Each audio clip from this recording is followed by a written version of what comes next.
आवाज़ के साथ मैं हूं आपकी खिदमत में रेहान अहमद। हम में से हर कोई चाहता है कि गर्मियों के मौसम में पहाड़ी इलाकों की तरफ जाए, वहां जाके अपनी फैमिली के साथ एंजॉय करे, मज़े मज़े के खाने खाए और ज़िंदगी का लुत्फ़ उठाए। लेकिन होता यह है कि ख़तरनाक पहाड़ी रास्तों की वजह से और ना तजर्बेकार ड्राइविंग स्किल्स की वजह से हादसा भी पेश आ जाते हैं, जिसकी वजह से खुशियाँ जो हैं वो गमों में बदल जाती हैं। पिछले दिनों ऐसा ही एक वाक़या पेश आया जब स्कर्दू में 4 दोस्त जो थे जो घूमने के लिए गए थे, उनकी गाड़ी जो थी वो गिर गई एक ख़तरनाक पहाड़ी मोड़ के ऊपर से, और फिर 1 हफ़्ते तक उनका कुछ पता नहीं चला, और 1 हफ़्ते के बाद फिर उनकी गाड़ी और उनकी लाशें जो हैं वो मिली। अल्लाह ताला उनके दर्जात बुलंद करे, आमीन। कोशिश ये होनी चाहिए कि हम सफ़र के दौरान जो है एहतियात का ख्याल रखें, एहतियात से चलें और कोई ऐसी गलती ना करें जो खुशियों को गम में बदल दे और हमारे लिए जो है वो मसाइल का सबब बने, हमारे घर वालों के लिए मसाइल का सबब बने। खुशियाँ जो है वो खुशियों तक ही शुरू हों और खुशियों के साथ ही ख़त्म हो तो बेहतर रहता है। कुछ जगह इस्लामाबाद के अंदर ऐसी हैं जो नॉर्दर्न एरियाज़ की तरह लगती हैं, वहाँ जाना भी नहीं पड़ता। नॉर्दर्न एरियाज़ जब टाइम कम हो, हम नॉर्दर्न एरियाज़ में जाने का मज़ा भी लेना चाहते हो, तो इस्लामाबाद में कुछ रेस्टोरेंट्स और कुछ जगह ऐसी हैं जो हमें वही लुत्फ़ और वही प्लेजर और वही सब कुछ देती हैं जो नॉर्दर्न एरियाज़ में जाके हमें मिलता है। तो आज हम आपको बताएंगे कुछ खानों के बारे में भी, नॉर्दर्न एरियाज़ के खाने जो यहाँ पे इस्लामाबाद के अंदर अवेलेबल हैं उनके बारे में, और कुछ पुरफ़ज़ा रेस्टोरेंट्स के बारे में। तो आइए चलकर देखते हैं।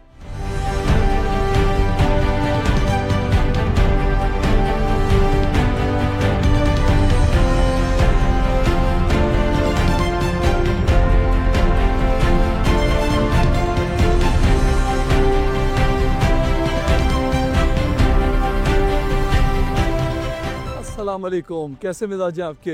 कैसे हो? ठीक है, अल्हम्दुलिल्लाह सर। अल्लाह का शुक्र, बिल्कुल ठीक ठाक सर। बड़ा ज़बरदस्त आपने तो जंगल में मंगल बनाए हुए हैं यहाँ पे। जी बिल्कुल, आप देख सकते हैं हमारी 1000 की सीटिंग है।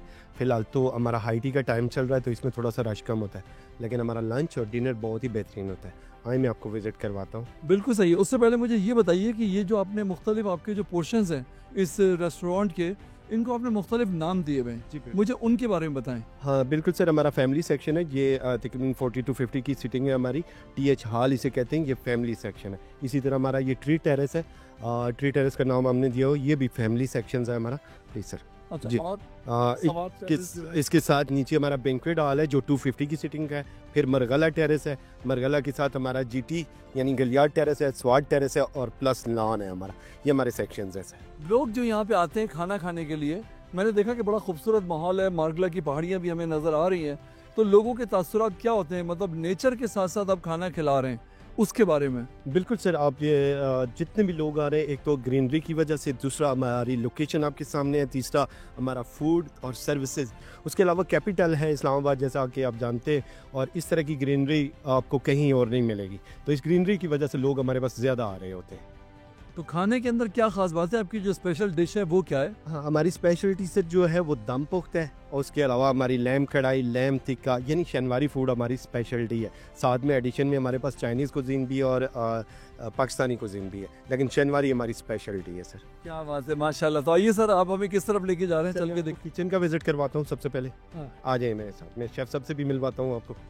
अब हम किस तरफ जा रहे हैं? अब सर ये आप किचन की तरफ आ रहे हैं। हमारा किचन यहाँ से स्टार्ट होता है। सबसे पहले हमारा सामने बुचर एरिया, जहाँ पे हमारे दुम्बे जो जितने भी स्पेशल हम मंगवाते हैं, हमारी स्पेशलिटी है, उसके लिए दुम्बा यूज़ होता है, तो वो शेफ़ साहब आपको प्रॉपर गाइड करेंगे किचन के हवाले से। ये हमारा ग्रिल एरिया है, जहाँ पे हम दम पोख पहले स्टीम करके उसके बाद हम ग्रिल करके सर्व करते हैं। तो ये एरिया हमारा दम पोख का है। ओके जी, अस्सलाम वालेकुम। शेफ़ साहब कैसे मिजाज हैं? अल्हम्दुलिल्लाह सर, ठीक ठाक है। शेफ़ साहब मुझे बताइए, स्पेशलिटी माशाल्लाह इतना अच्छा रेस्टोरेंट है आपका, और इतनी खूबसूरत जगह पे है कि मतलब नॉर्दर्न एरियाज़ की फ़ील आती है। जो पहाड़ सामने से दिख रहे हैं, मुझे बिल्कुल ऐसा लग रहा है कि मैं पता नहीं मरी वगैरह के साइड पे गई हूँ। क्या कहेंगे अपनी रेसिपीज़ के बारे में और पब्लिक का जो रिस्पॉन्स है उसके बारे में? सर देखो, हमारे जो दुम्बे है ना, ये आपके सामने दुम्बे हमारा स्पेशल पिशावर से दुम्बे आता है। पिशावर से दुम्बे हम मंगवाते हैं और उस हिसाब से हम दमपोख भी बनाते हैं। शिनवारी फूड में टिक्का, कढ़ाई, रोस्ट, जो भी चीज़ें शिनवारी फूड में वो सारा बनाता है। उसके साथ साथ हम चाइनीज़, पाकिस्तानी बारबेक्यू भी है सर। तो ये आप विज़िट भी कर ले सर। ये दमपोख का ये तकरीबन 4, साढ़े 4, 5 घंटे इसको हम स्टीम कर रहे हैं। स्टीम के बाद फिर ग्रिल कर रहे हैं, और जिसको स्पाइस चाहिए या नॉन स्पाइसी तो उस हिसाब से फिर स्पाइस भी हो सकता है। डबल स्पाइसी करते हैं सर।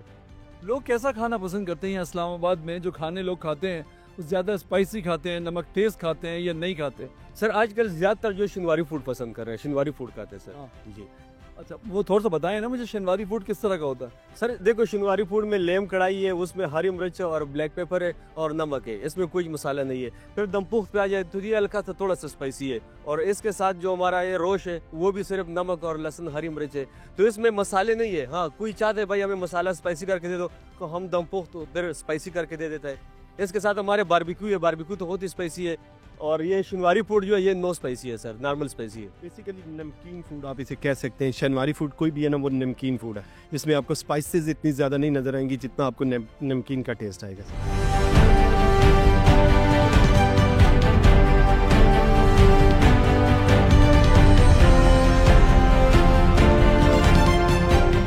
चपली कबाब तो बहुत जगह मिलते हैं ना, इसकी क्या खास बात है? सर ये इसकी रेसिपी में है ना, ये मसाला जात वगैरह में है, जिस तरह बनाता है आयल में है, ये स्पेशल है सर जी। अच्छा जी, बिल्कुल सही है। इसके साथ सर आपको बारबेक्यू का भी विजिट करवा लेता है।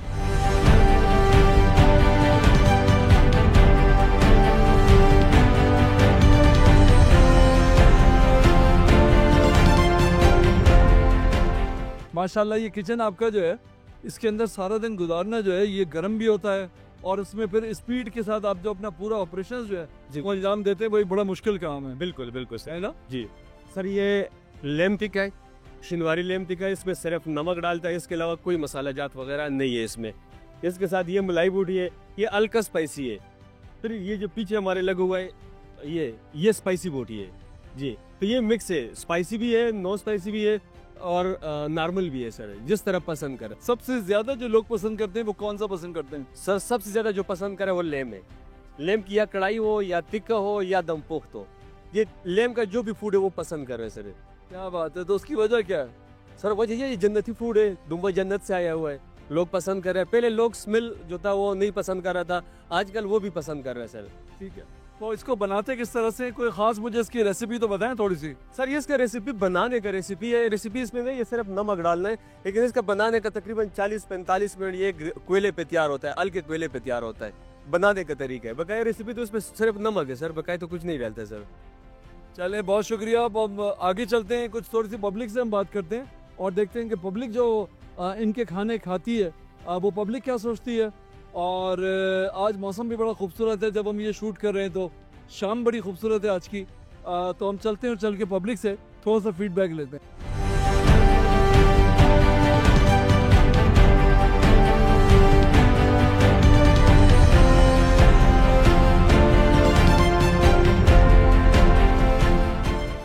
इंसान का ताल्लुक चूँकि इंटरनली अंदर से कहीं कुदरत के साथ और नेचर के साथ जुड़ा हुआ है, तो इसलिए जब वो ऐसे मनाजिर को देखता है तो बहुत ही अच्छा महसूस होता है। बादल जो है वो पहाड़ों के ऊपर हमें नज़र आ रहे हैं यहाँ से, और ये वो मनाजिर हैं जो नॉर्दर्न एरियाज़ में जाकर हज़ारों मील का सफ़र तय करने के बाद हमें हासिल होते हैं। ये हम इस्लामाबाद में बैठकर देख रहे हैं।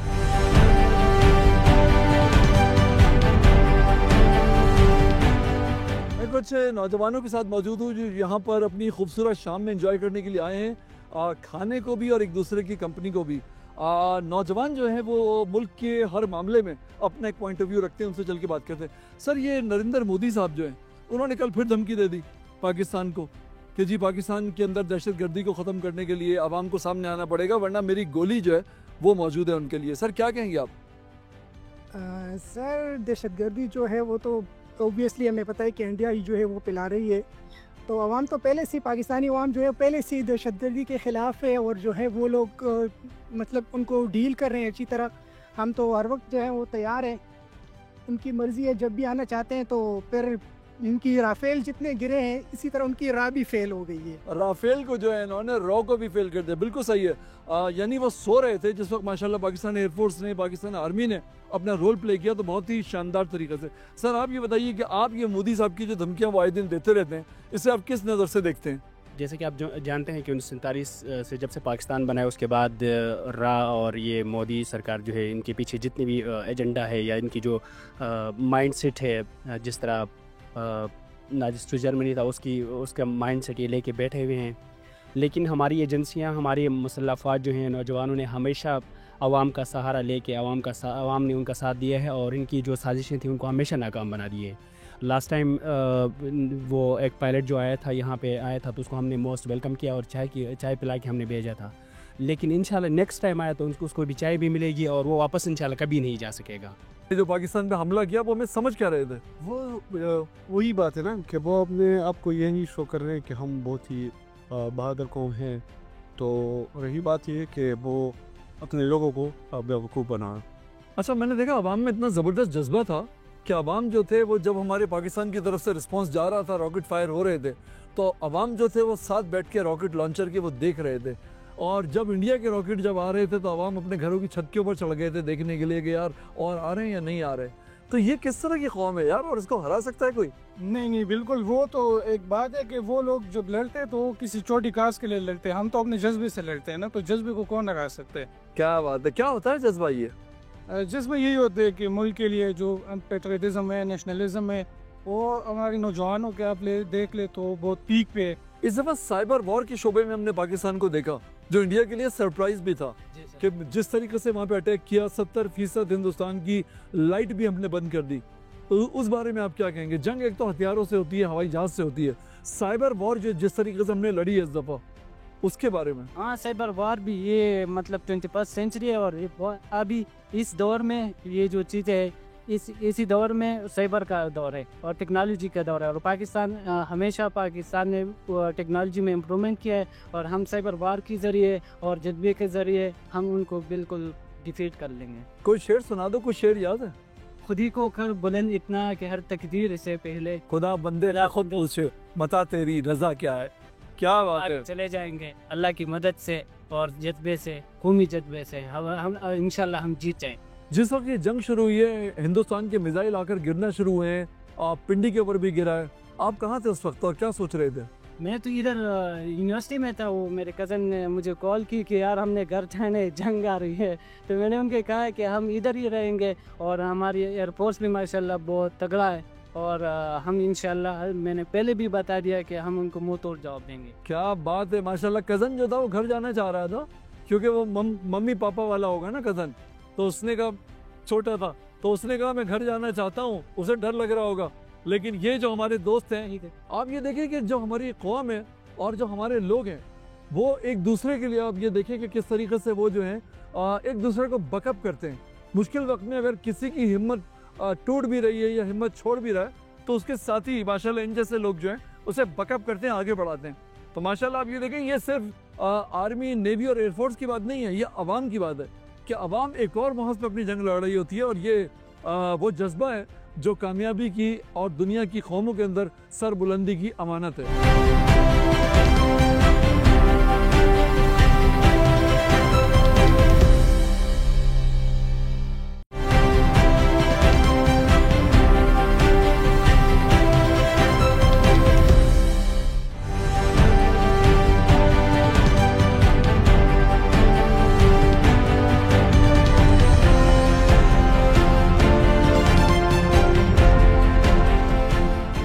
आपने देखा कि हमारे जो नौजवान हैं वो कितने पुरअज़्म हैं और अपनी फ़ौज के साथ जो है वो कदम से कदम मिला के आगे बढ़ना चाहते हैं और दुनिया की कोई ताकत जो है वो उन्हें डरा नहीं सकती।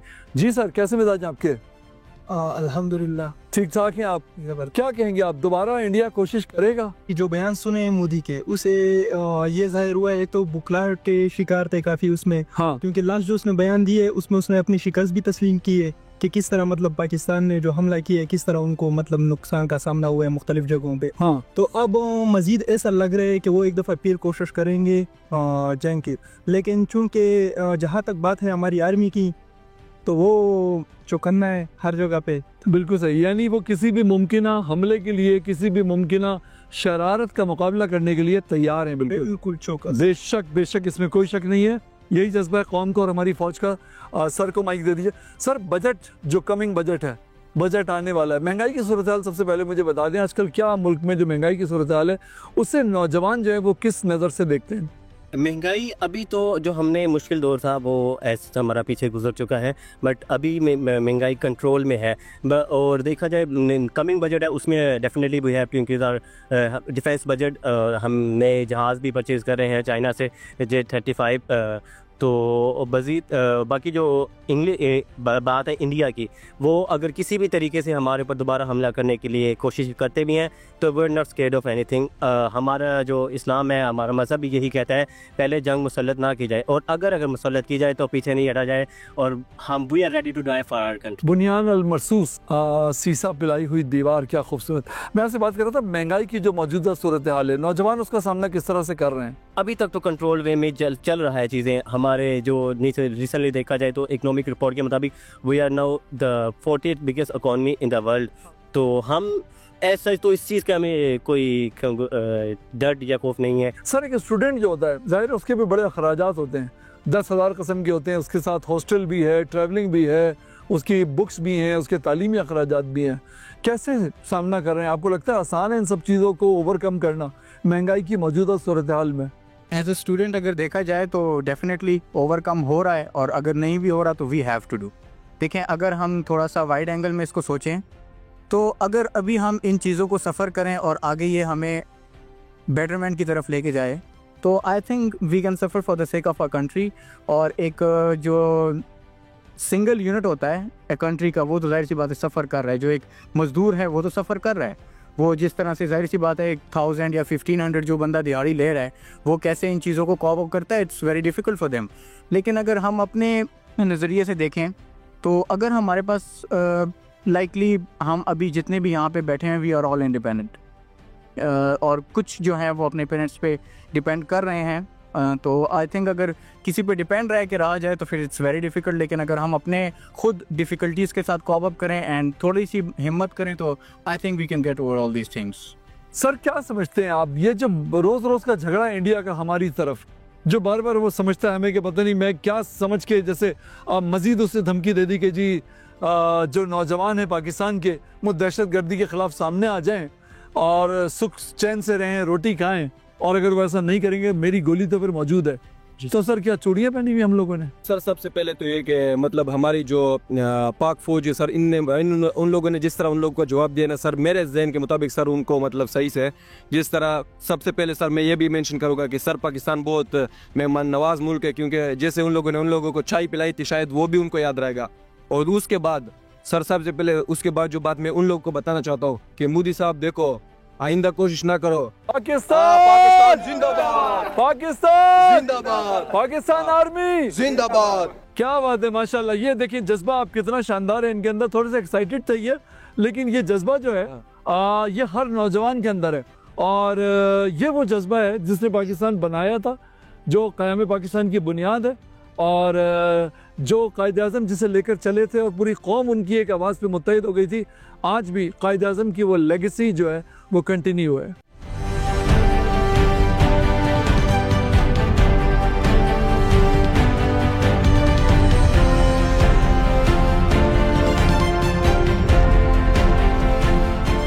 ये मैं एक और हॉल के अंदर आ गया हूँ, यहाँ पे लॉन के अंदर, और यहाँ एक फैमिली जो है वो खाने से लुत्फ़अंदोज़ हो रही है। इनसे पूछते हैं। अस्सलाम वालेकुम। वालेकुम सलाम। कैसे मिजाज है आपके? अल्हम्दुलिल्लाह। कैसा? अल्लाह का शुक्र। ये क्या खा रहे हैं आप? ये हैदराबादी चिकन बिरयानी, वो स्पाइसी बिरयानी है।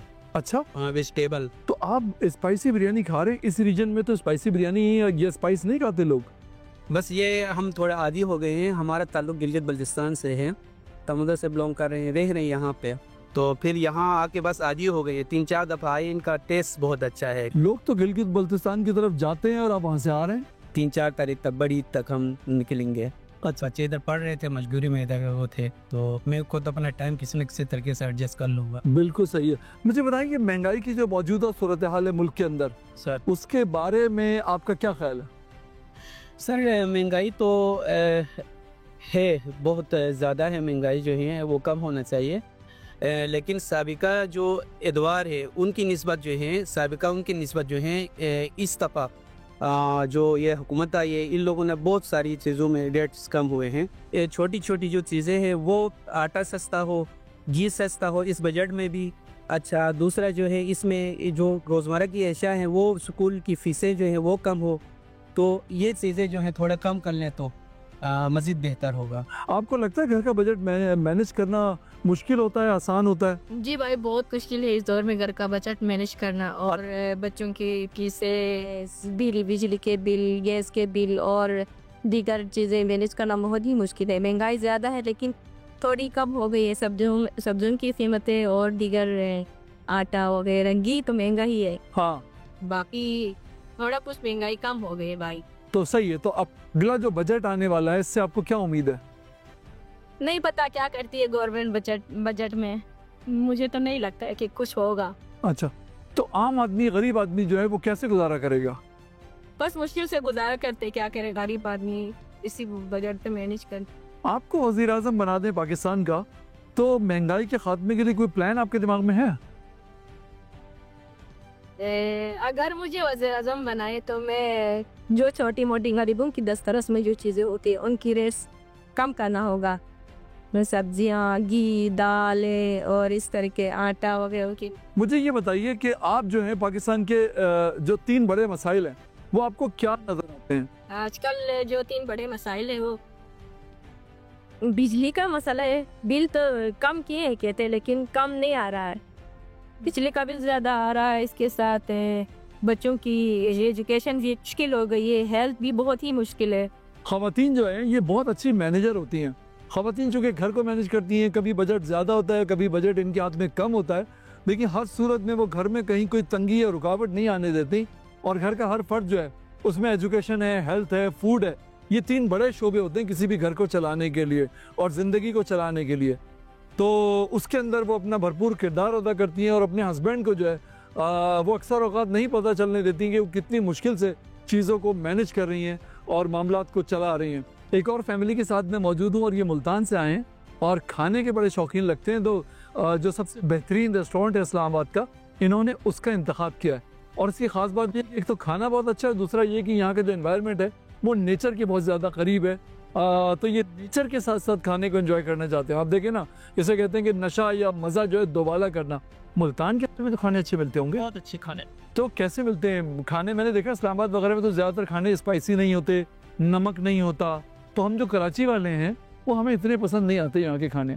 अब मैंने मुल्तान के खाने कभी खाए नहीं, तो आप उसके बारे में मुझे बताएं थोड़ा सा। मुल्तान में बड़े अच्छे खाने हैं, मुल्तान के लोग बड़े फूली हैं, और ख़ास तौर पे ये जैसे यहाँ की जो स्पेशल डिश है दम पुख, मुल्तान में भी ये बहुत अच्छी बनाई जाती है।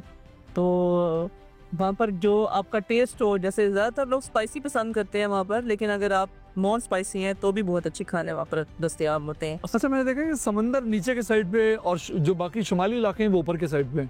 जैसे जैसे आप नीचे से ऊपर आते चले जाते हैं तो वहाँ नमक और मिर्चें गायब होती चली जाती हैं। लाहौर तक तो आपको सही मिलता है सब कुछ, बस जब आप लाहौर से मज़ीद ऊपर आते हैं तो वो जायके बदलते चले जाते हैं। फिर आप गिलगित की तरफ, हुंजा की तरफ जाते हैं तो वह एक और टेस्ट हो जाता है। तो जैसे जैसे आप समंदर की तरफ नीचे जाते हैं तो वो जायका जो है वो बढ़ता चला जाता है। जैसे बिरयानी, कराची की बिरयानी मशहूर है, हाँ जी, है ना? अच्छा, तो मुझे ये बताइए कि आपको और क्या चीज़, आपको खाने का ही शौक है या बनाने का भी शौक है? बनाने का भी शौक है। बनाने का भी शौक है, माशाल्लाह को होता है। हाँ हाँ, अरे हाँ, आजकल सबको कहाँ होता है, आजकल तो लोगों ने बटलर और ये भी तो रखे हुए हैं घरों के अंदर। हाँ जी, लेकिन फिर भी ये हर घर के अंदर किचन में जो खवातीन का कंट्रीब्यूशन होता है वो लाजमी होता है। क्या बात है, शेफ पे नहीं छोड़ा जा सकता। क्या बात है। महंगाई की जो मौजूदा सूरत हाल है मुल्क के अंदर, किस नज़र से देखती हैं उसे आप? आपकी राय क्या है उसके बारे में? महंगाई बहुत ज़्यादा है, आम बंदे की पहुंच से तो बहुत सी चीज़ें बहुत बाहर हो चुकी हैं। जैसे आप मटन की बात कर लें तो ये बहुत से लोगों की अप्रोच से बाहर निकल चुका है। तो इस पर गवर्नमेंट को थोड़ा कंसल्टेशन करना चाहिए और चीज़ों को हर बंदे के लिए, आम बंदे के एक्सेस में लाना चाहिए। आपको अगर वजीर आजम बना दें पाकिस्तान का, कौन से 3 बड़े काम आप करना चाहेंगे आवाम के लिए? एजुकेशन, हेल्थ और अवेयरनेस। बहुत सी ऐसी चीज़ों की जो लोगों को अपने राइट्स का नहीं पता, इस वजह से शायद वो, इसकी वजह से हम बहुत सी चीज़ें मुल्क में नहीं कर पाते। तो अगर अवेयरनेस हो लोगों को कि इनके पास अपने क्या राइट्स है, तो शायद वो ज़्यादा बेहतर अपने लिए कुछ कर सकता। बिल्कुल सही है, बिल्कुल सही। लेकिन यहाँ तो मसला ये ना कि जो ताकतवर होता है ना, ताकतवर के आगे जो सही आदमी होता है वो भी नहीं बोल पाता। नहीं, मेरा नहीं ख्याल कि हम ऐसे किसी मुल्क में रहते हैं। मेरा ख्याल है कि यहाँ लोग बोलते भी हैं और सुनी भी जाती है। तो मज़ीद अगर इसको हम और अच्छा कर लेंगे, लोगों को अच्छी एजुकेशन मिल जाए, अच्छे राइट्स का उनको अपने पता चल जाए, तो वो और बेहतरी ला सकती। कोई ख़ास बात आप कहना चाहती हैं खानों के हवाले से, टूरिज़्म के हवाले से? पाकिस्तान ने क्या बेहतरीन लाने की ज़रूरत है? पाकिस्तान दुनिया के उन ममालिक में शामिल है जहाँ खूबसूरती भी बहुत है, नेचर भी बहुत है, लोग भी बहुत अच्छे हैं। मेरा ख्याल है कि हमारे मुल्क के अंदर अगर थोड़ा और तवज्जो की जाए तो हम बहुत ज़्यादा डेवलपिंग कंट्रीज़ में शामिल हो जाए। कैसा चल रहा है पाकिस्तान? अल्हम्दुलिल्लाह सब पर रहमान है। ठीक जा रहा है? आवाम खुश है? हाँ ठीक ही है, बस गुजारा हो रहा है ना। हाँ करे नहीं, मैं पूछ रहा हूँ आवाम खुश है? सामने कुछ नहीं होगा। नहीं होना क्यों? बस जी, जब आपके सब कुछ मसाइल ही सही नहीं है, आपकी नीयत ही सही नहीं है, कैसे खुश होंगे वहाँ? क्या नीयत में क्या खराबी है बताएं तो, बता दें। जो भी आता है कहता है भाई अपना पेट भागूं, अपना घर भागूं, यही बात है। ठीक है, बिल्कुल सही है। तो अब ये सही कैसे होगा? आपको वजीर आजम बना दे तो आप क्या करेंगी? आप कैसे चेंज लाएंगी, मुझे ये बताएं। मैं तो ये कहती हूँ जब अपनी नीयत अच्छी रखोगी, अपना सब कुछ अच्छा रखोगी तो सब कुछ ठीक हो जाएगा। तो इन्होंने आपके जजमेंट के ऊपर छोड़ दिया कि भाई अपने हाल पे अपने आप को सीधा कर लो, या टेढ़े चलते हो तो टेढ़े चलो, जो रास्ता अख्तियार करोगे वैसी ही मंजिल तुम्हें मिलेगी। ये बिल्कुल सही सबक दिया आपने, आपकी बात से मैंने सबक निकाला है। वैसे ये मतलब ये कह रही है कि अब बच्चे नहीं हो कि तुम्हें डंडे लेके सिखाएंगे समझाएंगे। दुनिया में इंटरनेट भी है, तुम्हारे पास सारी फैसिलिटीज भी मौजूद हैं, अपने अच्छे बुरे के जिम्मेदार खुद हो भाई, हमारे आसरे पे मत रहना।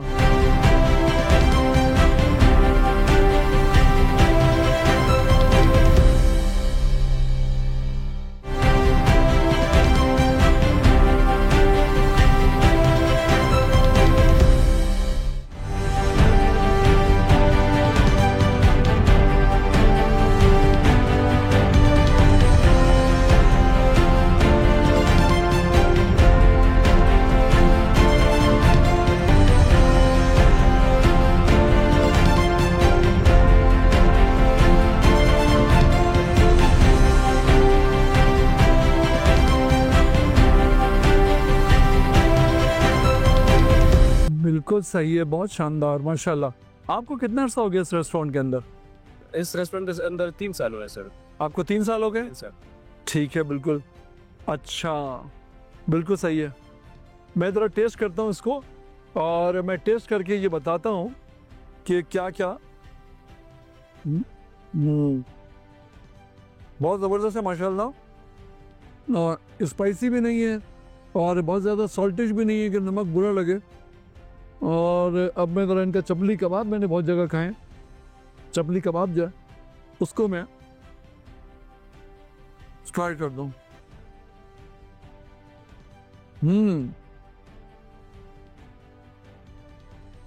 बहुत ही शानदार और डिफरेंट है। ये जो सॉस है, ये कौन सी सॉस है? सर ये देसी चटनी है सर, बिल्कुल देसी चटनी सर। और चपल कबाब जो है, चपल कबाब भी बिल्कुल स्पेशल चटनी कबाब है।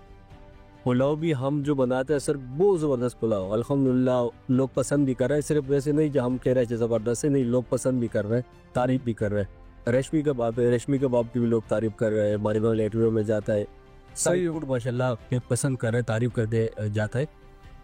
आपका ताल्लुक कहाँ से? सर मेरा ताल्लुक सवाबी से, सवाबी से फिर आगे गदून इलाका है मेरा, गदून इलाके का ताल्लुक है सर।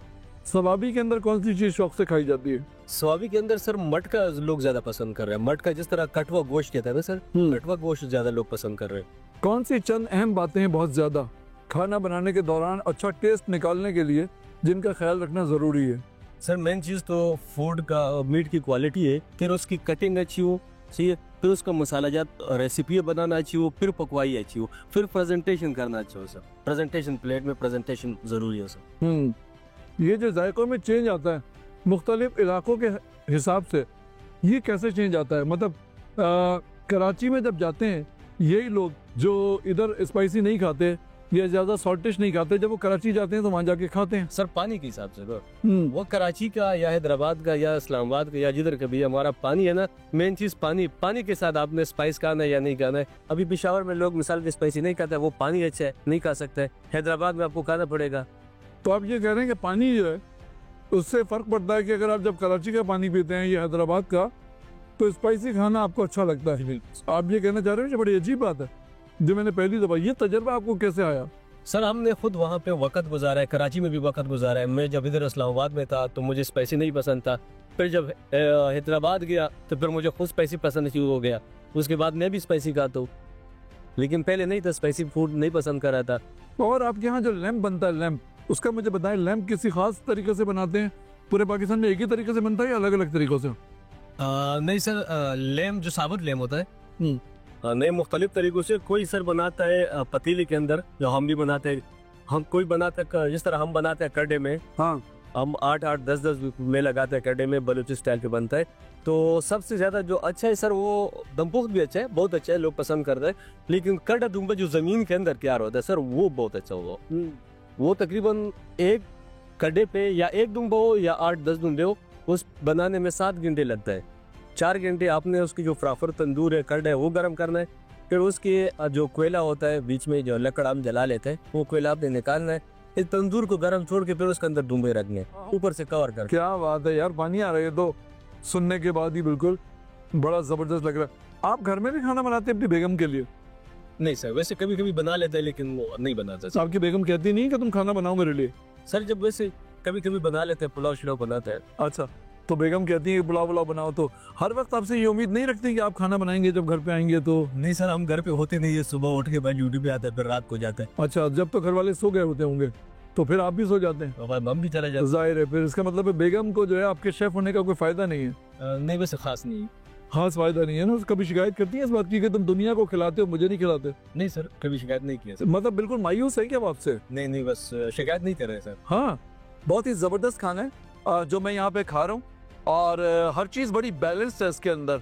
और जो भी जितने भी मैंने इसमें मसाले इस्तेमाल हुए हैं वो बड़े बैलेंस्ड हैं, बड़ी खूबसूरती के साथ उनका इस्तेमाल किया गया। और जब आप इस तरह का खाना खाते हैं तो इससे जो शेफ़ है या जो बनाने वाला है या जो कुक है, उसकी महारत का अंदाज़ा होता है। तो आपने देखा कि खाना हमने एंजॉय किया और बहुत ही ज़बरदस्त तरीके पे एंजॉय किया, बहुत ही लजीज खाना था। आलमगीर साहब हमारे साथ मौजूद हैं और इनसे हम बात करेंगे। सर ये बताइए कि आपके होटल के अंदर, रेस्टोरेंट के अंदर खाने के बाद आप क्या सर्व करते हैं? सर खाने के बाद जो हर जगह पे जैसे होता है स्वीट्स है, तो हमारी स्वीट ट्रेडिशनल स्वीट है जिसमें हमारी खीर है, गाजर हलवा है, कुल्फ़ी है, हमारी होममेड, हम बाहर से मतलब रेडीमेड परचेज नहीं करते, खुद बनाते। और उसके अलावा हमारी चाय जो होटल की पहचान होती है, जैसा कि आप जानते हैं कि इसे एक होटल की अगर फुल फॉर्म इसे यूं भी दिया जाता है, home T enjoy of life. क्या बात है सर, क्या बात है, माशाल्लाह। क्या कहते हैं सर, अभी आपको चाय टेस्ट करवाते हैं और आपको जज कीजिएगा को कैसी है हमारी चाय भी। अच्छा, माशाल्लाह माशाल्लाह। आपके रेस्टोरेंट में कितनी किस्म की चाय जो है वो सर्व करते हैं आप? वैसे टी हमारी 2-3 तरह की है, लेकिन उसमें हमारी ग्रीन टी जो पेशावरी कहवा है वो बहुत ही स्पेशल, बहुत ज़्यादा लोगों को पसंद किया जाता है। उसकी वजह यह है कि शनिवारी फूड और शनिवारी फूड के साथ पेशावरी कहवा उसकी एक अपनी बात होती है। क्या बात है। और ये बड़ी, पेशावर के अंदर मैं गया था तो बड़ी एक सदियों पुरानी एक रिवायत है, और किस्सा खानी बाजार जो वहाँ पे है, वहाँ बड़े बड़े पुराने रेस्टोरेंट्स मौजूद हैं जहाँ पर लोग आज भी उसी तरह रातों में बैठ के जो है देर तक कहवा पीते हैं और अपने दिल का हाल एक दूसरे को सुनाते हैं। हाँ जी सर, इसमें कोई शक नहीं, गुड़ वाला कहवा। हाँ, हम शुगर के बजाय गुड़ होता है जो सेपरेटली हम सर्व करते हैं उसके साथ। और शावर में भी वाकई लोग काफी देर गपशप के दौरान वही कहवा एंजॉय करते रहे। क्या सोचता है आम आदमी आज के पाकिस्तान का? मुख्तलिफ हवालों से आपकी बात होती होगी, क्या सोचता है वो, क्या फील करता है? सर अगर ओवरऑल देखा जाए तो बहुत से लोगों की मुख्तलिफ सोचें। आजकल पैसा पैसा जैसे कि कहा जाता है, लेकिन बहुत सारे लोग मुल्क और फिर इस्लाम के मतलब सोचना ये बहुत ज़रूरी चीज़ें हैं। और माहौल कुछ आजकल जंगों का चल रहा है, तो उसमें ज़ाहिर बात है कि हम बीइंग अ मुस्लिम हम इस्लाम के बारे में सोचेंगे, अपने दीन इस्लाम के बारे में सोचेंगे। तो मेरे ख्याल से मुसलमानों भी सोच दीन इस्लाम के बारे में ही है। अच्छा, ये बड़ी ज़बरदस्त बात है। मुझे तो लगता है कि हमें शायद मोदी का शुक्रिया भी करना चाहिए कि उसने हमें फिर से कौम बनाया, और हमारे अंदर जो जज्बा मैंने फिर से देखा, लोग अपनी फ़ौज के साथ जिस तरह से खड़े हुए हैं और जिस तरह से लोगों का जज्बा है। हम सुनते थे कि 1965 की वॉर के अंदर, 1965 की जंग के अंदर जो जज्बा था, लोग टैंकों के आगे लेट जाते थे और फ़ौज जब जारी होती थी मैदानों की तरफ लड़ने के लिए तो वो अपने घर का खाना और तमाम सामान उठा के उनको दे देते थे। ये सारी चीज़ें, वो जज्बा जो है एक बार फिर मुझे नज़र आ रहा है पाकिस्तान में, जो कि हम तसव्वुर नहीं कर सकते थे कि हम फिर से देखेंगे। नो डाउट सर, वाकई जैसे हमारा जो ऑपरेशन था उसका नाम भी रखा गया था जिसका मतलब था सीसा पिलाई दीवार। तो अल्हम्दुलिल्लाह पाकिस्तानी कौम जितनी भी थी वो वाकई सीसा पिलाई दीवार की तरह सामने आई। आपने लोगों के व्यूज़ चेक किए, कमेंट्स चेक किए, सारे फौज के साथ खड़े, सारे अपनी हुकूमत के साथ खड़े। वो ज़ाहिर बात है जब काफिर के साथ मिल सकता है तो हम तो मुसलमान हैं, हमने तो खड़ा होना ही होना है। क्या बात है, माशाल्लाह माशाल्लाह। सर बहुत शुक्रिया आपका, थैंक यू सो मच। बड़ी खुशी हुई माशाल्लाह आपके साथ टाइम गुजार के, मकसद प्रोग्राम का ये होता है कि हम लोगों को एक आउटिंग का मौका दें।